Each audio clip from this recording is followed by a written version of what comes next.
Sebanyak 23 pengungsi gempa bumi Mamuju, Sulawesi Barat sudah sampai di rumah dinas Bupati Karanganyar. Mereka datang menggunakan bus dari Dinas Perhubungan Surakarta.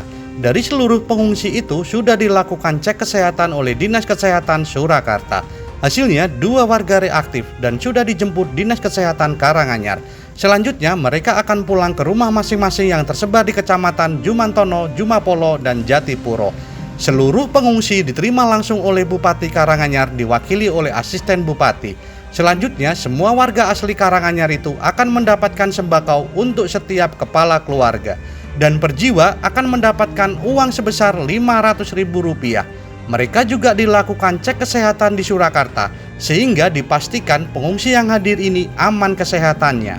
Hari ini adalah penerimaan eksodan dari Mamuju yang kemarin datang di Kota Solo, tidak diterima oleh Bapak Gubernur yang diwakili oleh Kepala Dinas Sosial Provinsi. Ya, untuk Kabupaten Karanganyar ini ada 22 jiwa.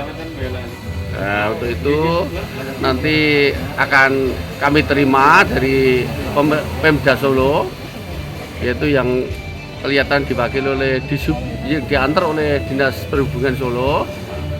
Nanti diterima yang mewakili Bupati, dan nanti setelah diterima Bupati kami serahkan pada Pak Camat untuk diantar ke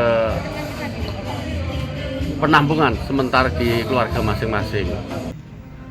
Diceritakan, salah satu pengungsi yang memilih pulang kampung untuk menenangkan diri karena trauma dengan gempa di Mamuju. Pertama itu jam 2:30 Mas, ada gempa yang 5,9. Itu yang sore jam 2:30.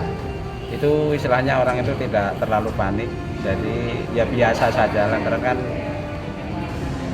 pokoknya nggak terlalu aneh lah Mas, tidak ada kerusakan maksudnya itu. Tapi kalau yang jam 2:30 malam itu tiba-tiba ya kayak ada dengar suara-suara gitu, nggak taunya itu gedung-gedung itu ya langsung runtuh. Jadi saya itu ya alhamdulillah bisa menyelamatkan diri. Seandainya ya saya itu Mas, istilahnya kayak trauma sekali istilahnya. Jadi itu kan cuma berapa detik itu, lantaran rumah itu kayak memang digoncang memang. Ahmad Yasin, Jateng Pos TV Karanganyar melaporkan.